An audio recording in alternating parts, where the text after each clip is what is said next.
आमे ओडिया आम खाइबा भारी बढ़िया से तो आपण मानक पई नहीं आसी सुंदर वीडियो कोफ्ता मसला रे अंडा तरकारी। जय जगन्नाथ मो रश्मि ओडिया फूड एक्सप्रेस 11 को आपण मानक स्वागत करुछि। आसंतु देखिदेबा प्रस्तुति प्रणाली।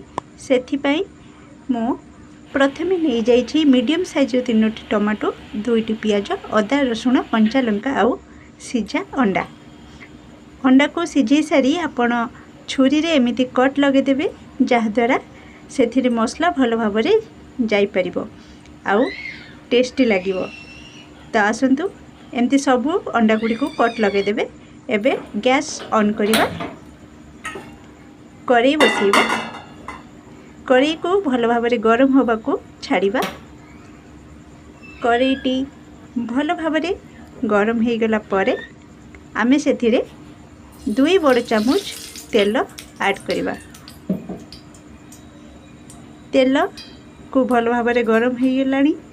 तो आसंतु एबे सिझा होई कट लगे अंडा को छाड़ीदबा। केयरफुली छाड़िबे। तेबे स्वाद अनुसार से आमे लुण दबा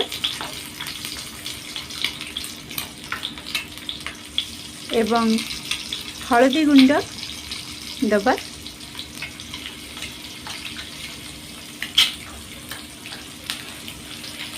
सावधान रे रोसई करिवे। तापर आमे कसूरी मेथी को हाथ रे क्रश करके पके दबा एवं हल्का हाथ रे अंडा गुड़ी को भल भाव गोली नबा। मिक्स जेमती हबो सबु मसला ता भीतर को जीवो सेमती भल भाव अंडा गुड़ी को तेल रे आमे फ्राई करिबा।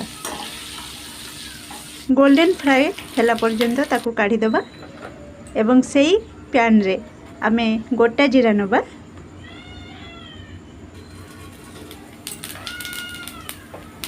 गोटा जीरा चिड़चिड़ हो फुटी सारा पर आमे से कंचा लंका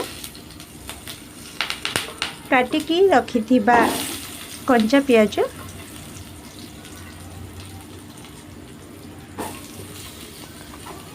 भल भाव ताकू गोली नबा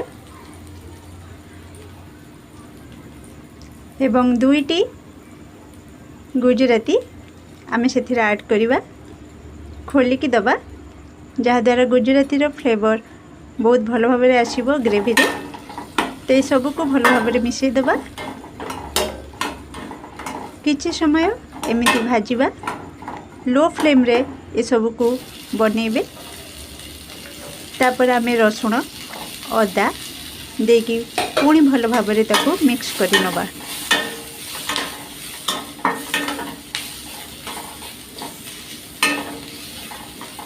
पियाज ट्रांसपेरेंट हैला जाए आमे ताकू मिक्स करिबा। जेते बेले पियाज ट्रांसपेरेंट हे जिवो भल भाव सेते बेले आमे सेथिरे काटिकी रखिथिबा टमाटो ऐड करिबा।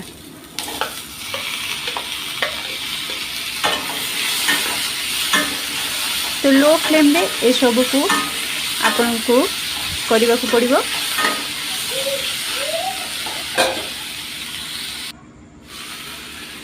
तापरे 6 ରୁ 7टी काजू आमे ऐड करिबा।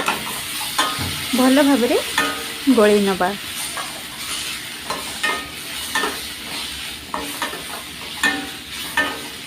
भल भाव मिक्स हैला परे धीरे धीरे करी आमे सेथिरे पानी दबा।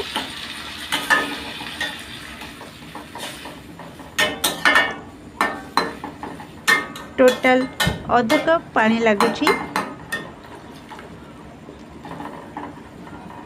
तापरे आमे ताकू घोड़नी घोड़े की 5 ରୁ 6 मिनिट छाड़ी दबा।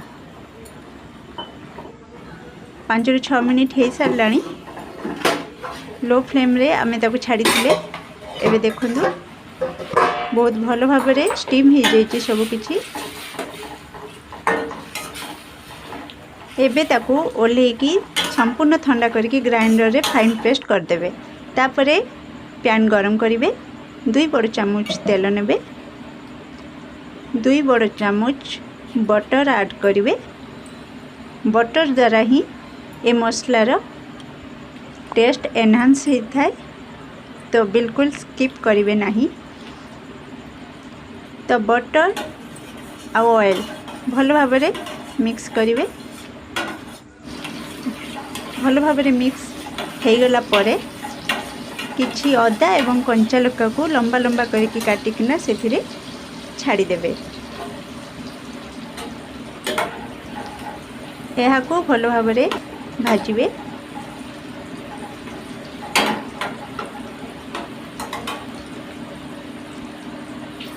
भल भाव भाजी हो सारा परे अदा एवं कंचा लंका को आपण चिली पाउडर आधा चामच देबे एवं साथी रे धनिया पाउडर आधा चामच देबे। भल भाव गोले नेबे। आपण माने देखि परथिबे केते सुंदर कलर आसी जाइछि। एबे फाइन पेस्ट करथिबा मसला को ऐड कर देबा।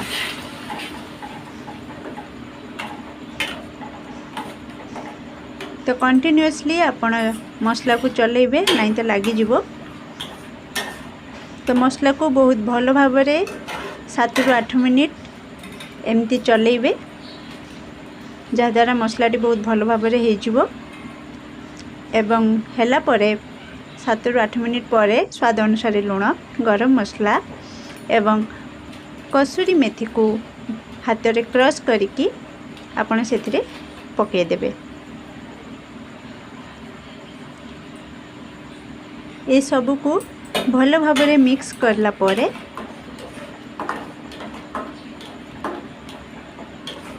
भाजी रखिथिबा अंडा को छाड़िबे।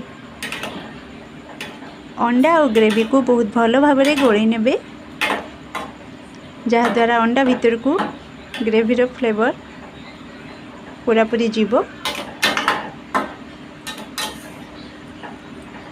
तो भल भाव गोले सारा परे फ्रेश क्रीम ऐड कर नेबे। ताको भल भाव मिक्स करिकी सर्विंग प्लेट को काढ़ी नेबे। तो एबे सर्विंग प्लेट को बाहर करला परे आपण माने भात पूरी किंबा पराठा ए सब सहित ए तरकारी को एंजॉय करंतु। आउ केमिति लागिला कमेंट रे निज मत रखंतु। वीडियो जदि पसंद आछि लाइक शेयर एवं सब्सक्राइब कर दियंतु। Bye bye, take care and